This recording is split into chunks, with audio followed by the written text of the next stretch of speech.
What's going on, guys? Today we have a big rain day, lots of maintenance.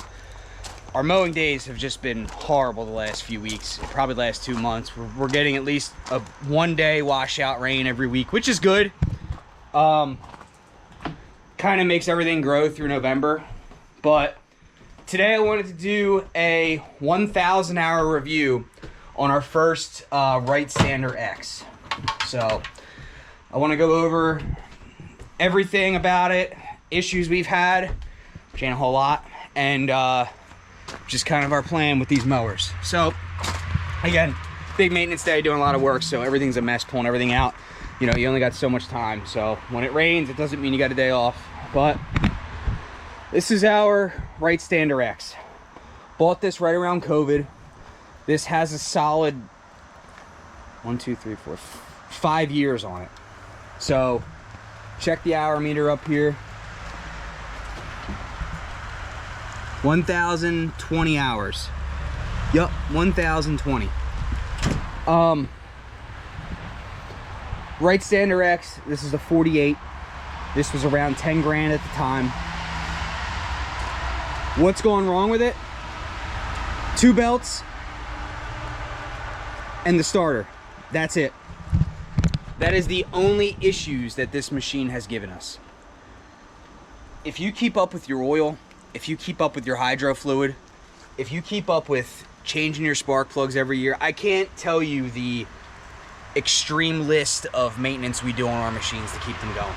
So 2 of the deck belts went. 1 last year, 1 2 years ago. They're completely fine now. I always have backups. For 1,000 hours, I'll take that. And the starter went last year. It wouldn't kick over. And I'll show you in the back here, the hydro fluid. This was done 2023 when I had probably about 700 hours on it. So I'll probably do the hydro fluid again. This was done in the winter of 23. I always write everything down, especially with that.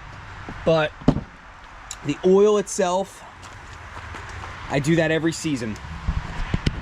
If you guys have seen my other videos, I tell everybody I do the oil in the winter for the spring, and then I do it in the summer, before the summer, for the summer, and then at the end of the summer for the fall. So after each season, I do an oil change immediately to keep up with everything. One thing I gotta say is our tires are super bald.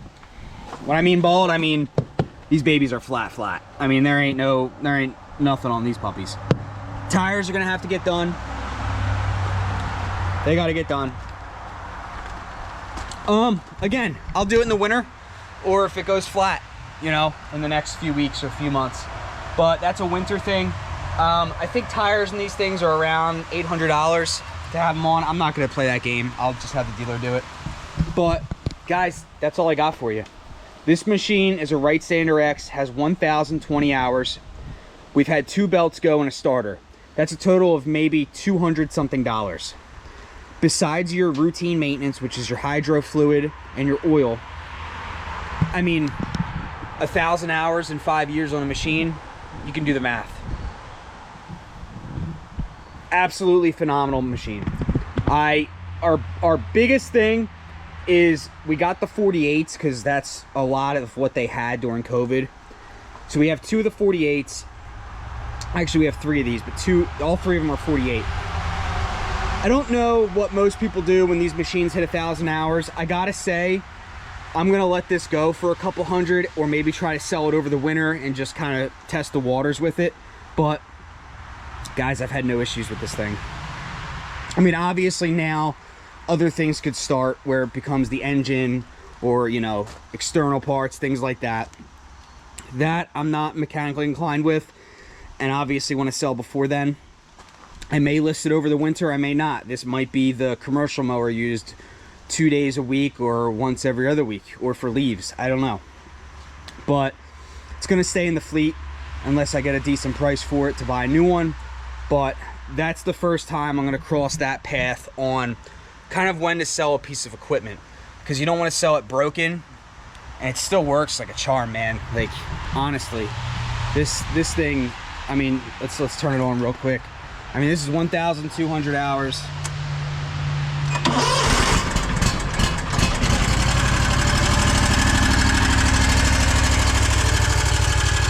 And we do use the K-Tech oil, the Kawasaki oil. I've never used anything crazy or any off-brand or anything, you know. That is just the Kawasaki oil. I believe it's called like the K-Tech or whatever Kawasaki recommends. That's what I use on all of our Kawi engines. So that's what I got there.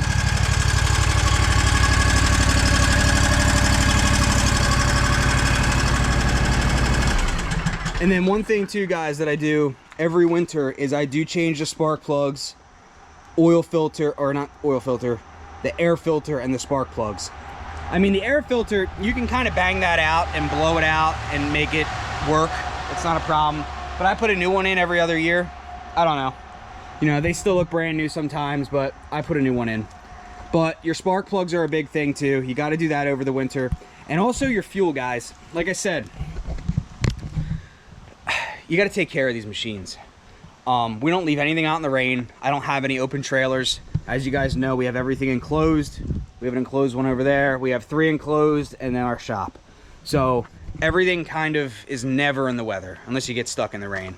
You know, then it's in the rain. But and you got to cut, you know, when it's misty, whatever. So it does see the weather. You know, don't get me wrong. But like I said, guys, if you see my videos, you know what we put when it comes to fuel. I live by Stay-Bil. Absolutely love this stuff. I have it in every machine we have over the winter. Runs fine. I put premium fuel in it during the off season. So in the off season, I put premium fuel in all of our equipment because gas shouldn't sit. And I've never taken gas out of machines. Like, people run stuff dry. I never did that because the first thing that came to mind was the hoses and all that. So, and that's obviously an issue. But never did that. Never tried it. Premium fuel and Stay-Bil. But quick video, guys. This machine overview again, 5 years old. Bought around COVID, I think a little after. 48 Standard X, Wright. 2 belts and the starter. And it has 1,020 hours. Couldn't be happier. Honest to God, could not be happier. Nothing's gone. Like, nothing at all. Obviously, like I said, I need to get new tires on there. These puppies are flat. I mean, those are bald. Pretty flat. Not even bald, they're flat. But that's it, guys. Listen, I love our Wrights. You know I have issues with the Skag. I think we got a lemon. Love the Skag, but I mean, these Wrights are just, they look very basic, but they're built very well. You know, a lot of these other machines are doing this cool pads and the cool this and the cool that and the fancy this and the fancy that. Dude, who cares? You just got to worry about making money and growing your business. But that's it, guys. Wright Standard X. Our only difference we're going to make here is the next one we're going to get a 52. This is a 48. We had a lot smaller properties 5, 6, 7, almost 10 years ago, and we don't have any huge properties, but we've gotten a few ones that are a little bit bigger where someone can use a 52 maybe and do like the front of the back while someone's using the 36. I've done a lot of math and stuff, and definitely know what the 52's after. But guys, questions, comment below. I'll help you out as much as I can. All the basic stuff I do on these machines, I read up. I know my manuals. If you have any questions, let me know. You know, I can try to help you out the best as I can. And like and subscribe. Guys, thanks for watching. If you have any questions, please comment below about the machine, about what we're doing next, and I'll definitely help you out as best as I can. Thanks for watching, guys.